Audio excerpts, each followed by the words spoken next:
నమస్తే, welcome to our channel. నేను miss సిరి. Real estate రంగంలో చాలా వరకు ఏంటంటే డబ్బులు ఉన్నప్పుడు అంటే ఎక్కడ ఇన్వెస్ట్ చేయాలి ఏంటి అనేది మనకి చాలా సందేహాలు ఉంటాయి. అయితే చాలామంది ఏంటంటే ఇప్పుడు హైదరాబాద్లో అంత రియల్ ఎస్టేట్ రంగానికి భూమి లేదు, అంటే హైదరాబాద్లో రియల్ ఎస్టేట్ రంగం పడిపోయింది అని చెప్పేసి మనకి అనేక వార్తలు వస్తున్నాయి, చూస్తూనే ఉన్నాం.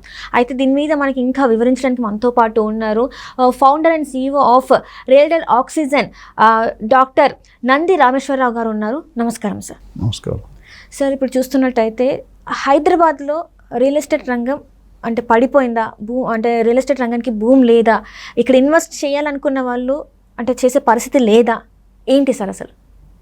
మీ యాంకర్స్కి ఏం పని ఉండదమ్మా అని నెగిటివ్ని అంతే చెప్తారు, పాజిటివ్ని అంతే చెప్తారు.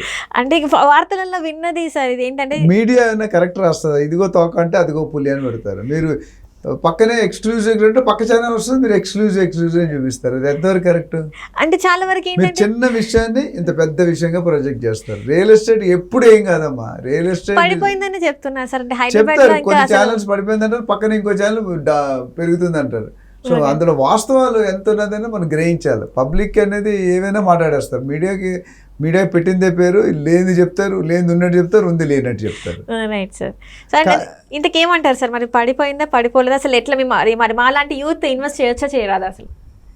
మీరు ఎప్పుడైనా డబ్బులు ఉన్నాయంటే ఇన్వెస్ట్మెంట్ బ్యాంకులో పెట్టుకునే బదులు, బ్యాంక్ అనేది ఒకప్పుడు ఒక 20, 30, 40 years బ్యాక్ అనేది మంచి ఇంట్రెస్ట్ రేట్లు ఉండేవి, మంచి రిటర్న్స్ వచ్చేవి. ఇప్పుడు ఏమైంది మీకు చూసుకుంటే 4%, 5%కి వచ్చింది ఒక స్టేజ్లో. ఇప్పుడు మళ్ళీ కొద్దిగా పెరిగి 6.5, 7%కి వచ్చింది. సో మీరు రియల్ ఎస్టేట్లో పెట్టుకుంటే ఇంపార్టెన్స్ ఏంటంటే మీకు అధిక రాబడి ఉంటుంది, రిటర్న్స్ ఎక్కువ ఉంటాయి.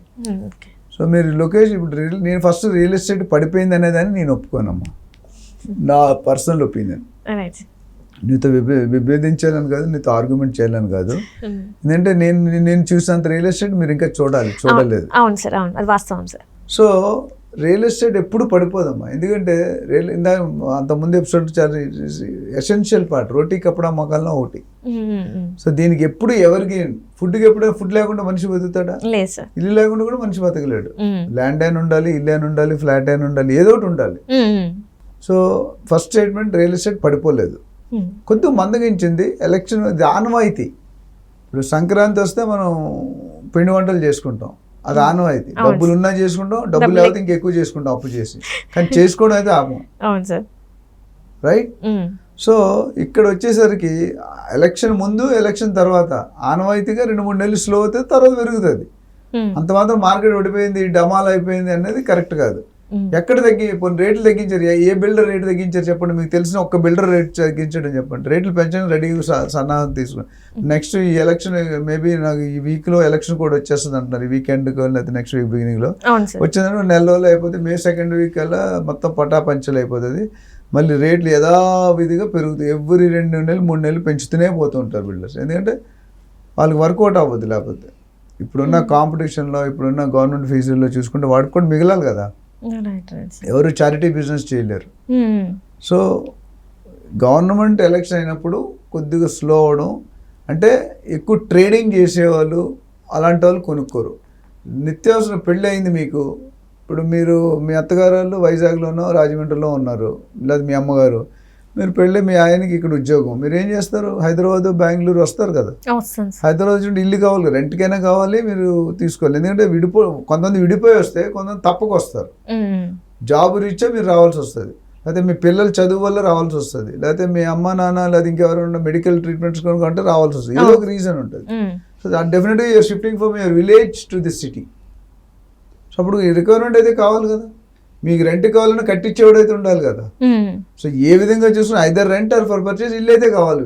చిన్న ఇల్లు, పెద్ద ఇల్లు అని పక్కన పెడితే, సింగిల్ బెడ్రూమ్ 2 bedroom పక్కన పెడితే ఇల్లు అనేది కావాలి. రైట్? ఇప్పుడు నేను వైజాగ్ నుండి షిఫ్ట్ అయినట్టు నాకు ఇల్లు కావాల్సి వచ్చింది. సో మాకు ఓన్ హౌస్ ఉంది, అందరికీ ఓన్ హౌస్ లేకపోవచ్చుగా. సో ఓన్ హౌస్ లేనప్పుడు ఓన్ హౌస్ తీసుకోవాలి. సో అది. రెండోది లొకేషన్ అడిగారు మరి ఎక్కడ.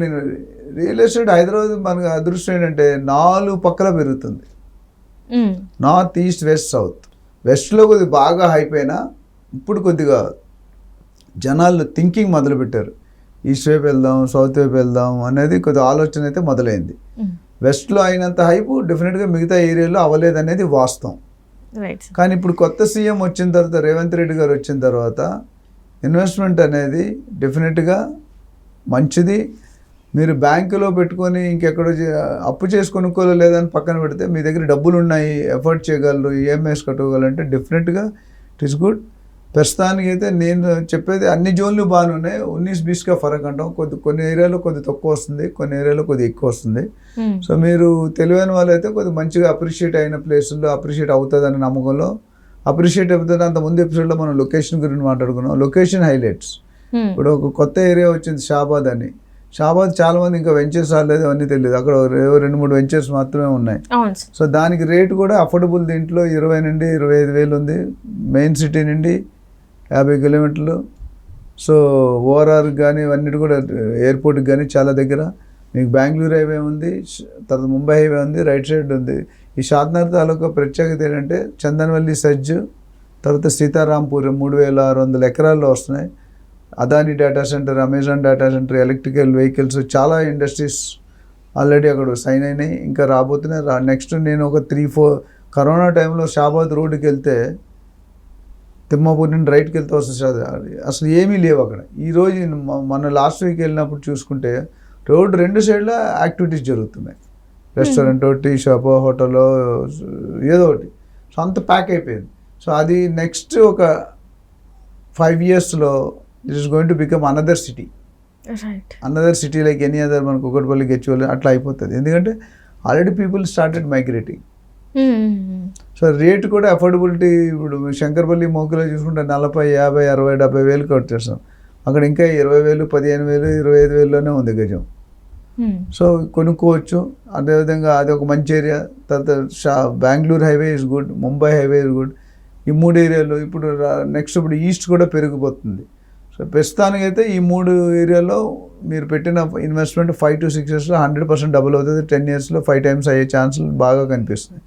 గత 10 సంవత్సరాల్లో ఏమైందో మనకి రికార్డ్స్ ఉన్నాయి. నెక్స్ట్ 10 సంవత్సరాలు ఏమవుతుందో. ఎందుకంటే ప్రతి ఏరియా కూడా ఇండస్ట్రీ ఉన్నప్పుడు డెవలప్మెంట్స్ ఆటోమేటిక్గా అవుతాయి. ఇప్పుడు నేను షాద్నగర్కి ఎందుకు చెప్తున్నాను, షాద్నగర్ మన పంచాయతీ నుండి, గ్రామ పంచాయతీ నుండి మున్సిపాలిటీ లెవెల్కి అప్గ్రేడ్ అయ్యింది.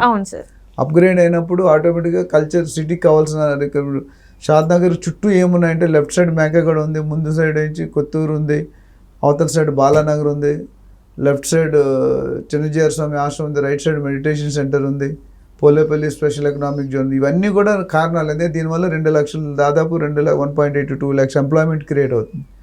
Employment means families, family means infrastructure. Infrastructure already 6 lane track ఉంది.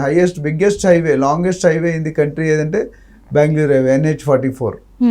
సో దానికి ఉన్న ప్రత్యేకత వల్ల ఇప్పుడు చాలామంది సిటీ నుండి ఇప్పుడు ఎంత 1 hour డ్రైవ్, ఓఆర్ఆర్కి ఎంత 20 minutes, ఎయిర్పోర్ట్కి 15-20 minutes, సిటీకి 45 minutes, 50 minutesలో అయిపోద్ది.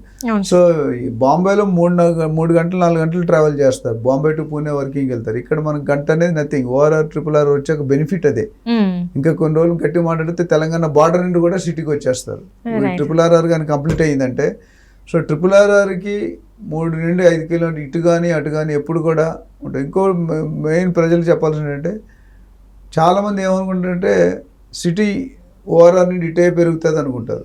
కానీ అది 100% కరెక్ట్. ఒకసారి RRR వస్తే అటు కూడా ఇటు పెరుగుతుంది. ఇప్పుడు ఇంతవరకు సిటీ నుండి ఇటు పెరిగింది, ఓఆర్ఆర్ కూడా అటు పెరిగింది.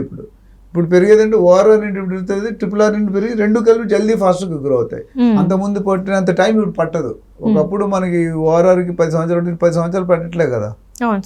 తక్కువ హాఫ్ టైంలో ట్రై 3-4 సంవత్సరాలు అంటే కొన్ని 5-6 సంవత్సరాలు అయినా గ్రేటే. So city is going to very fast. ఒకసారి ఇన్ఫ్రాస్ట్రక్చర్ డెవలప్ అయిపోయి ఇండస్ట్రీ పడింది అనుకోండి, ఫార్మా సిటీ పడింది, ఫార్మా కల్చర్స్, ఫార్మా విలేజెస్ అన్నారు, సాటిలైట్ టౌన్షిప్స్ అన్నారు, స్పోర్ట్స్ అన్నారు, ఇండస్ట్రీ అన్నారు, స్పెషల్ ఇవన్నీ వచ్చినప్పుడు ఆటోమేటిక్గా గ్రోత్ ఉంటుంది.